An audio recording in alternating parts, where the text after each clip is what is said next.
Over the weekend, the Carolina Hurricanes had back-to-back games against the Pittsburgh Penguins and the Vancouver Canucks.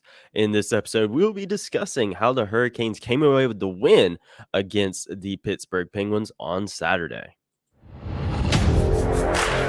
You're Locked On Hurricanes, your daily podcast on the Carolina Hurricanes. Part of the Locked On Podcast Network.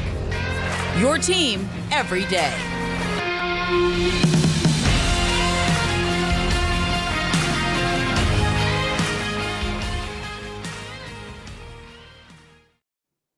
Hey there, Caniacs. I'm your host, Jared Ellis, and you're listening to Locked On Hurricanes on the Locked On Podcast Network, your team every day. And as always, thank you for making Locked On Hurricanes your first listen of this Monday morning. And don't forget to follow the show on Twitter and Instagram at LO_Hurricanes and myself on Twitter at JaredEllis_96. And like I said, the Carolina Hurricanes had a weekend back-to-back. First game on Saturday against the Pittsburgh Penguins, and then last night on Sunday against the Vancouver Canucks.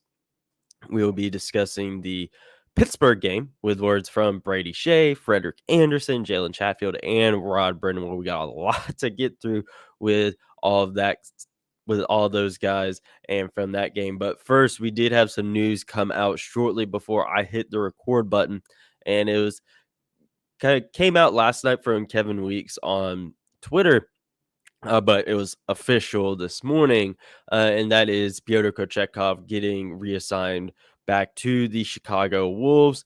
And this obviously has nothing to do with his play. Yes, after last night, that's 4 losses in a row for him, with 3 of them being in regulation. But at the end of the day, this has nothing to do with his play. And because as a whole, he has been really freaking good this year and should hopefully be in the Calder conversation, depending on how many games he is able to play to qualify for it.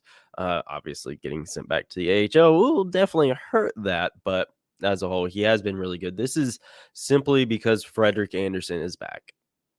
And we had speculated before of will they roll with 3, and I think that Rod Brind'Amour may have learned from the past. If you remember Ned's Calder finalist season, they rolled with 3 with him, James Reimer, and Peter Mrazek. And Rod said, with this, getting every guy, adequate playing time, it's not necessarily feasible. And I totally understand that. Obviously, that one season, that's an outlier. Everyone was carrying an extra goalie that year because of everything going on in the world. But I'm not surprised, and I feel like if there was a way for them to make it work, they would have made it work. But it's just not feasible, and I totally understand. And sadly, with Freddie and Auntie's injury history, we will see him again this season. It's just going to be a matter of how long, is he going to be here, and everything like that. I'm not overly concerned at all. Again, this was just because Freddie's back, and you had to think that this would probably happen whenever Freddie got back. All right, someone's got to go, and Pyotr, he's the easiest one to move, so they're gonna do it. And again, folks, we're going to see him again this season. And if you remember going into next season, he's the only goalie under contract. He will likely be up in the NHL full time next season, barring some crazy signing or trade. He's gonna be here next year. So don't worry, folks. This is just a routine thing. We all figured it was going to happen. But getting into the Pittsburgh game, the Hurricanes, were coming off of that big win against Columbus, where just about every freaking defenseman scored a goal in that game. And that continued with this game. The 2 goal scorers being Brady Skeji and Jalen Chatfield, both of who we will hear from shortly. And the Hurricanes are now 4-0-0 against the Penguins this season, which is great. And every single game has been close. And that was something, if you remember earlier on in the season, talking about with Hunter from Locked On Penguins, that these teams these are going to be games where it's going to be a flip of a coin as to who's going to come away with the win, and all of them have been close. I think about 1-score games. I think maybe with the exception of one of them, but they all been 1-score games, and a couple of them having gone into extra time as well. So with this game, the Hurricanes obviously needed the win, especially against a division opponent like that. But this was also Freddie Andersen's second straight win since coming back. I believe he had 29 saves in this game. And yeah, 29, I believe it was, for this game. And he's really, with the exception of his one goal that he allowed, he's looking good. And that's what the Hurricanes are going to need from him going forward. They're going to need him to be on his A game. And, with that lone goal, a lot of folks have talked about it at this point, on social media, of how bad it was. Tried to bat the puck away, and then it was batted right back in, and it was not pretty. But he said in his post game, that, when it's something like that, you just need to reset and get back to it. And that's what he did, and that's what the Hurricanes did. They got the win here. It wasn't necessarily the prettiest game, but the Hurricanes took advantage of the Penguins' misfortune that they've had as of late. Penguins, following that game, had lost 8 of 10, and they're really struggling. And one thing with this game is, once again, and actually it was both games, Pittsburgh and Vancouver, the Hurricanes yet again going 0 for 2 on power play in both of these games. They're both 0 for 2. And in this game in particular, Penguins went 1 for 6 on the power play. I almost said 5 of 6, but that was the Hurricanes going 5 of 6 on the penalty kill. So the penalty kill was better, in this game, only giving up 1. But the Hurricanes power play, I just don't know what to say anymore, guys. I really don't know what to say about the power play anymore. I feel like I've said everything that can be said about it. Yeah, I don't know what they have to do to get it going at this point. I mean, obviously score goals, but I don't know what they need to do to get that spark for their power play. It is so bad. And if I remember correctly, the percentage for it right now is 18.3% is where I believe their power play is at right now, percentage wise, and it is abysmal. I genuinely don't know what they need to do to get it working. I I mean, you can change up the units and move guys around and all of that stuff, but it just feels like any sort of combination of guys that have gone out there, just as a whole this year, it just has not been good at all. I mean, at all. It has been so bad.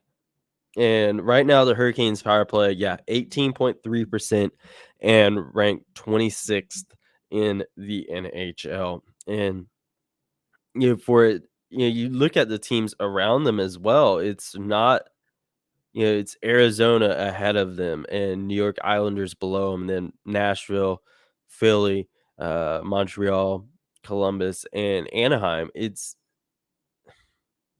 with the exception of Pittsburgh and New Jersey, being at 19 and 20, as far as teams, that are, I mean, again, Pittsburgh has struggled as of late, but being playoff contending teams, like, I just don't. It's very much like how the Minnesota Vikings got the record they did with how bad their defense was this season. And it's very much like that. Like, how are they cannot keep having such a bad power play. I don't know what they need to do to fix it at this point. Change guys around in different schemes they need to be running or whatever. Just get it done at this point, because I feel like come playoff time, you're not going to be going against crap teams. You're going to be going against good teams that want to win the Stanley Cup and are in the dance to do it. They cannot keep going with such a bad power play, because you're not going to get as far as you want. Again, you look at last postseason, never won a game on the road, knocked out in the second round, game 7. Yeah, and yeah, I mean, you could attest to they didn't lose at home until that last game. That's good, but you got to win on the road, and they're gonna have to score on the power play. They're going to have to do it, but that's just something we need to keep dealing with it as the season goes on. Next game against Minnesota, hopefully they can get it on the right track again in that game, and then the games following that. But we got to get to those games first and just take it one game at a time. And I know we're getting frustrated about how bad it is. You can't win in the playoffs like that, but we got to get through the rest of the regular season first. And again, take it one game at a time, with that next one being Minnesota. But we do still have to hear from Brady Skeji, Freddie Andersen, Jalen Chatfield, and Rod Brind'Amour, all following this game against Pittsburgh. And we will hear what all these guys had to say right after this quick break, folks.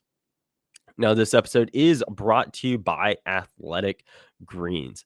Athletic Greens is lifestyle friendly, whether you eat keto, paleo, vegan, dairy-free, or gluten-free, and it contains less than 1 gram of sugar and no GMOs, nasty chemicals, or artificial anything, while still tasting good.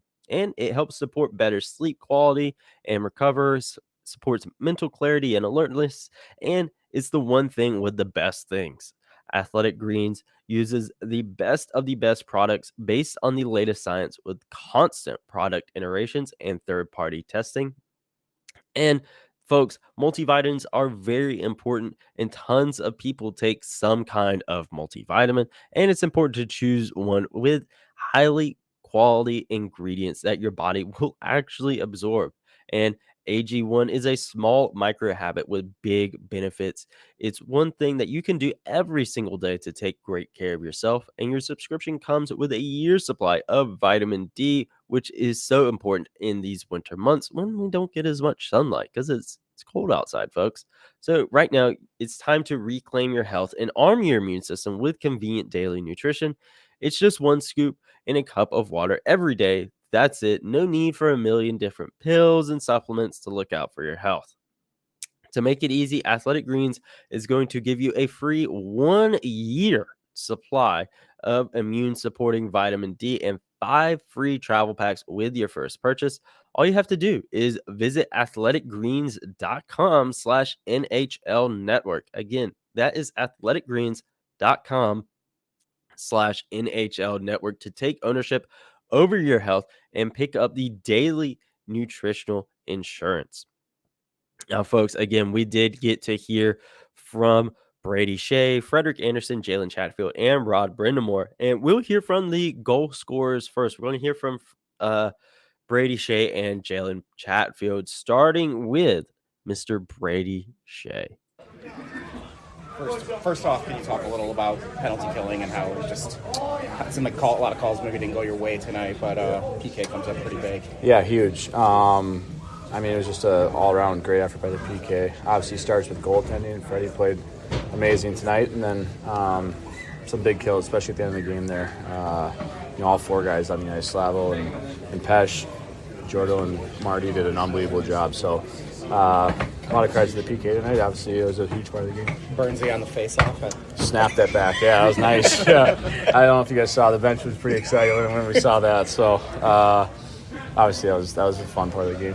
Obviously, Freddie wants that goal back, but the way we all know what a calm guy he is and how calming he is for you guys. It seemed like he just shook it off and got back to work. Yeah, totally. I mean, he looked confident back there. I mean, even it's a bad bounce and the goal went in, but even trying to make that play, obviously, showing that he's pretty confident and feels comfortable back there. So he was great tonight. just really kept us in it and played a really solid game. Just keep picking corners on goalies. What's the key? I don't know. I find myself in some pretty good spots on the ice. Obviously, when you can shoot from the middle of the slot, you'd want to see it go in, and just been lucky to find those corners recently. How's the confidence? Seemed like you on your goal, you had a little chance maybe to shoot from up high. You kind of get the defender to bite a little there to get in a little closer. Yeah, I feel good. Obviously, it's that play happens quite a bit during the game, and if you can see him, if you can wait a little longer and see him go down, you can usually try to cut to the middle and try to make a play. So that's what I was trying to do, and luckily he bit, and then I got to the middle. I'll say fast turnaround for tomorrow. So what's the key for recovery to get ready for it? Yeah, I'm going to go stretch right now, maybe hop in the cold tub, and then we'll be ready to go tomorrow. What do you think about Chatty, the way he's been playing of late? Been awesome. I mean, he's great. He's been great all year. He's just a rock back there, so very solid. Can move on the ice, just flies when he skates. So great defenseman, great defender, and it's always nice to see when he chips in offensively. 10th goal's coming up soon, hopefully, fingers crossed. Do you have any other goals for the rest of the season, just in terms of your own personal growth? No, I mean, I think you make goals every year, but now I mean, it's a lot of team goals for sure. I think that's probably the main thing is we want to win here, and we want to have a great end of the season. So that's probably my main focus right now. All right, thanks, Jay-Z. Yeah, so in listening to Jalen Chatfield, a lot of stuff we've already said. And, one thing I had forgotten to put in my notes before I hit record was the fact that Brent Burns beat Sidney Crosby on the faceoff towards the end of the game. And that's not something you see every day. It's probably not something we're going to see again. And that was a very cool moment, of course. And as I mentioned, the penalty kill going 5 of 6. And, like we always allude to, some calls maybe not the best, but the fact that they're able to get out there and do their job, that's the big thing. The call is the call, and Rod could challenge if he wanted to, but at the end of the day, you're on the kill. You go out there and you need to kill it, and that's what the Hurricanes did for the most part in that game, with the exception of that one. And Brady, has got it going offensively right now. And at that point in time, having scored in back-to-back games, didn't in the game against Vancouver last night, but as a whole, he's flowing offensively, and he's playing really well for the Hurricanes right now. And definitely a bit under the radar, I feel, but we did get to hear from Jalen Chatfield as well, who as you heard Brady Shea say, he's been really freaking good for the Hurricanes this year. And there's a reason that, he's on a 2-way deal, but he hasn't gotten sent back. There's a reason that they've been swapping Calvin DeHaan and Dylan Coghlan in and out of the lineup, and not Jalen Chatfield. He has been really good for the Hurricanes. He's got it going. He's starting to get things going offensively. I don't expect him to have, Dougie Hamilton, or Erik Karlsson, offensive defenseman type thing. I don't expect him to do that. I don't expect him to get to double-digit goals, but the fact that he's buzzing and he's playing really well, offensively, and he's also, of course, still playing really good defensively. And again, we did get to hear from him following that game against Pittsburgh, and this is what Jalen Chatfield had to say.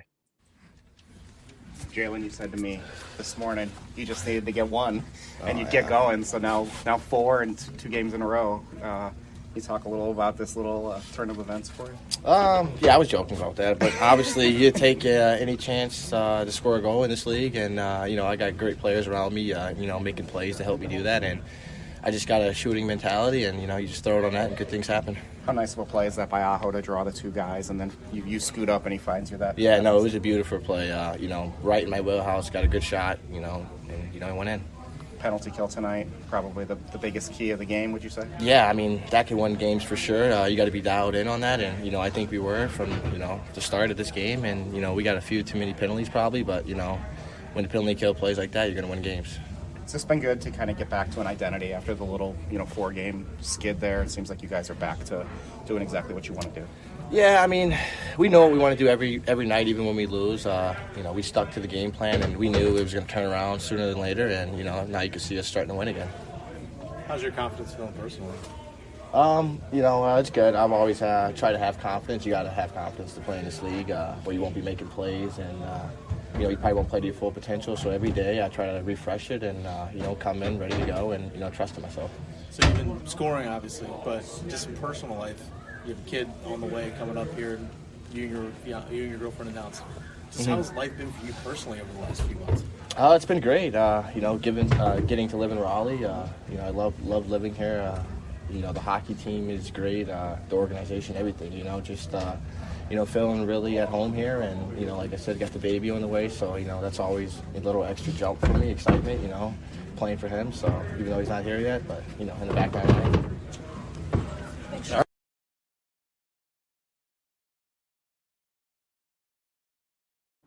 So, of course, again, Jalen Chatfield playing really well right now. And, obviously, congratulations, baby being on the way, of course. And, he's got things going right now for him. Again, like I said, 4 and, at the time, last 2 games, for him. And I think that, with him, again, like I said, there's a reason he hasn't gotten sent back to Chicago, and that's because of how well he's playing. And he's on a bit of a tear right now, and I think that Jalen Chatfield he's definitely a solid piece that the team needed there on that third defensive pairing. I think, God, what game was it? It was the one, I think it was against New Jersey. But Dylan Coughlin, yeah, he's probably going to be gone. I think we've kind of seen the last of him in a Hurricanes uniform. But Jalen Chatfield, again, he's playing his butt off out there, and he's if you remember last season, and he got a little bit of an opportunity up here, whenever there are a whole bunch of guys out with COVID, he really took advantage of it, really shined, and now like I keep saying, he's here for a reason. And I think he is finally hitting his stride. And I think that going forward, he's going to be a rock for the Hurricanes. Again, he's not going to be one that's going to score a crap ton of goals or anything like that, but he's playing really good hockey. And as of right now, he's got things going offensively as well, which is obviously great.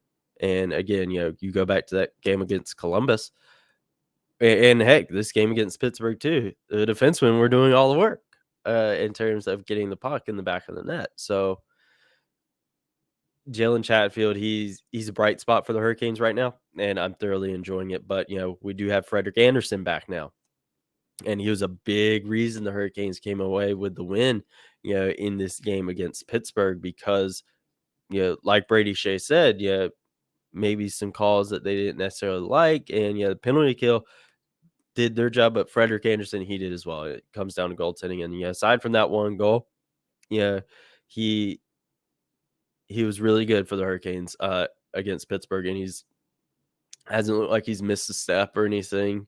Bad goals happen to every goalie. Whether it's the top of the top or down a kid playing. It's gonna happen to everyone, and it happened to Freddie in this game. But we'll hear what Freddie had to say and what Rod had to say right after this quick break, folks.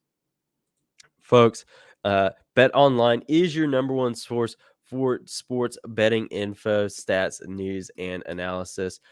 NFL playoffs are here. And if you're wanting to place a bet on any of those games, whether you're wanting to place a bet on the next Hurricanes game against the Wild, BetOnline has you covered, so you can get the latest odds and trends for every professional and amateur league out there, from pro football to basketball, hockey. They've got it all at betonline.net. And if you love sports podcasts, which I know you do, you can even find those at BetOnline as well.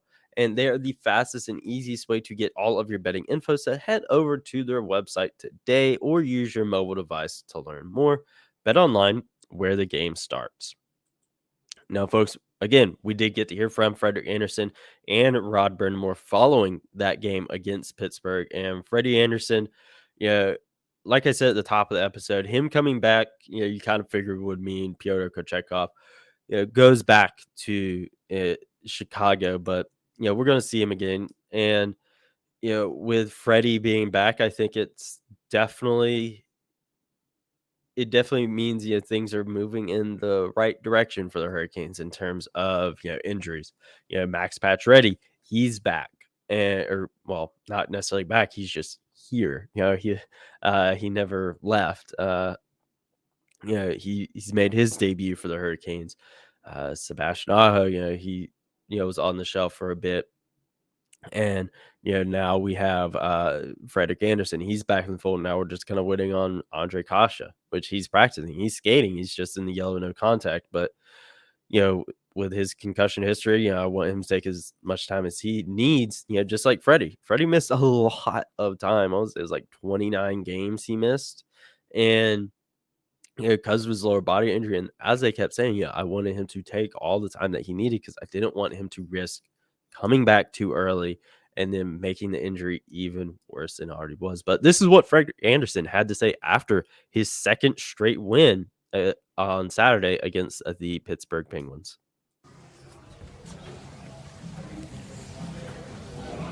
Freddie, you got to be pretty encouraged with how you've played 2 games after having a couple months, away from game action. Yeah, definitely. I'd take 2 wins for sure. And I know you're keep building on just feeling good and comfortable in there. I know you're a pretty even guy. I know you don't want to make that mistake, the one mistake you make, but it seemed like you settled right back in. That's kind of your MO, I guess. Yeah, of course. I was trying to get it out of the zone, obviously not to give up a whistle, but obviously the worst case scenario. But yeah, just doesn't matter how you get scored on you. You got to be able to to reset and finish the job. So obviously great to grind it out, and the guys helped out and helped me get the win. How great were these guys in that 5-on-3? Yeah, it was amazing. That was a big point of the game.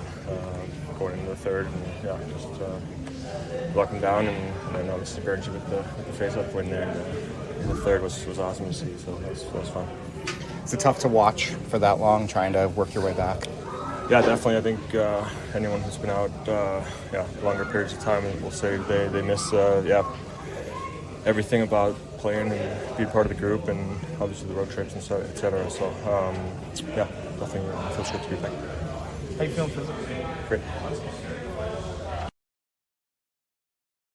So obviously it's great to have Freddie back. He's excited to be back. Didn't say a whole lot. Freddie's never one to go on super long conversations or anything like that. But he reset after that one bad goal, and he got right back to it. And I think it's going to be good having him back in between the pipes for the Hurricanes. He's the number one guy for a reason for the Hurricanes. As much as we love Antti Raanta and Pyotr, Freddie Andersen, he's the number one guy. And that's why he was brought in. And so far he's with being back in these 2 games, Columbus and Pittsburgh, he's played like the number one guy.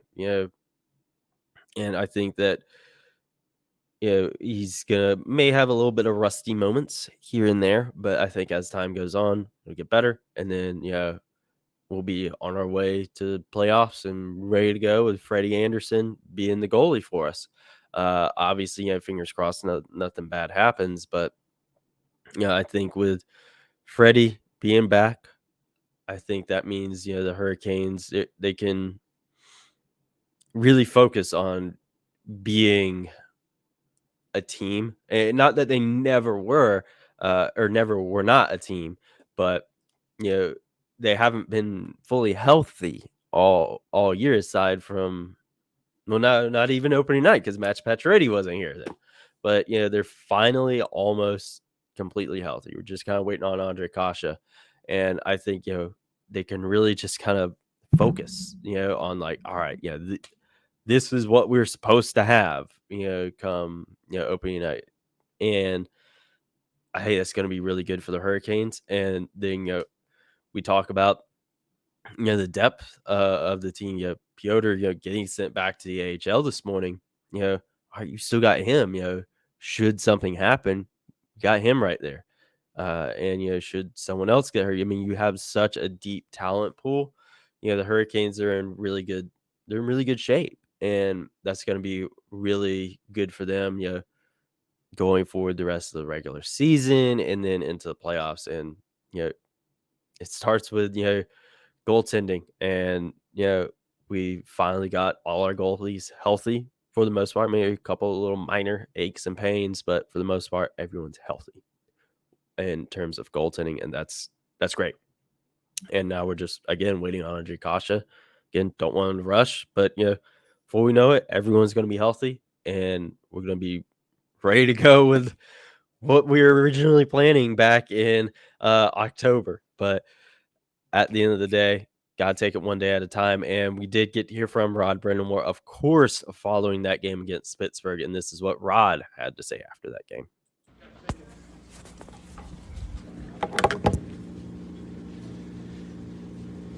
Different ways to win a game. Now we had to kill some penalties and then a good push in the third, and saw a lot of different things there. Yeah, I don't know. We played a really good game. 2 periods we were really good, and then you said took some penalties, which you're never gonna. You lose all momentum there, and then you're just kind of hanging on. But I loved how we killed the penalties. I thought it did a great job. That's obviously you don't want to take those. I thought that was tough. I mean, there were some penalties for sure, but we took them, and the right calls. So you just got when you do that, you got to kill them, and we did. So it was good. The final on Bree, you got to see Freddie back in a certain kind of form. He was so calm and focused on those 2 Malkin shots. I mean, that could have changed the game obviously right away. Yeah, totally. It's Jordan goes down, tap the goalie there. It's unfortunate. That takes you into almost a 2-minute 5-on-3. So they did a great job killing that, and obviously Freddie was great. It's funny that. To get a power play goal, and he gave it to him, but that's all he gave all night. So it was a great performance. His demeanor is pretty even. So if anybody's going to give up a goal like that and bounce back from it, I would guess it's him. Yeah, I think that's one of his strengths is he kind of doesn't get too high, and he certainly doesn't get too low either. He just kind of stays in the moment. So clearly he did that there. Once the game goes from your defenseman, see like Chatfield's just gaining more confidence. Well, I think he's played like that all year. I think he's just the puck's going in now because he gets a chance every night. He's in the rush and he's got a good shot. But yeah, I think you can see he's been confident all year. I think. How good was Sebastian tonight? It seemed like head-to-head against Crosby, he had a really strong. Yeah, well, you have to if you're going to play against that guy. No different than Jordo playing against Malkin. It's if you don't have a good night, you're in big trouble. So, I thought they both competed really well, and obviously did a good job. How about Burns stepping in the faceoff show? Yeah, and then then we eased up and got walked on a Malkin for So it's funny, but yeah, that was an interesting little. And you don't often see a guy get kicked out of a face-off circle at center face-off when you're trying to kill a 5-on-3. So there's some weird things there in that regard, but we got the win. Any lineup changes with the back-to-back tomorrow, you think? I haven't really thought about it too much. I don't envision too much changing. So Rod saying a lot of stuff we've already talked about this episode, so we won't dive into it a whole lot, but. I think that, like I said, Freddie Andersen being back, it's going to be really good for the Hurricanes. And I'm really excited to be able to watch him again. It's a couple months, him being out. I think we're all really excited to watch Freddie again. Rod, talking about, that one, rough goal, but that was all he gave up in this game against Pittsburgh. And, again, talking about Brent Burns beating, Sidney Crosby in the faceoff. That's obviously fun, weird thing. But, the Hurricanes, they won this game in their back-to-back, but they end up dropping the next one against Vancouver last night. And we will talk about that game against Vancouver in the next episode later on today. So make sure you are following the show on Twitter and Instagram at LO_Hurricanes and myself on Twitter at Jared Ellis _96. Subscribe to the show on YouTube and make sure you're keeping an eye out for that recap against Vancouver, where we will dissect that game and what went wrong for the Hurricanes in that game. Whereas today we're talking about what went right for them. But in the meantime, make sure you guys have a great rest of your Monday, and I will talk to you guys later today. Let's go, Canes.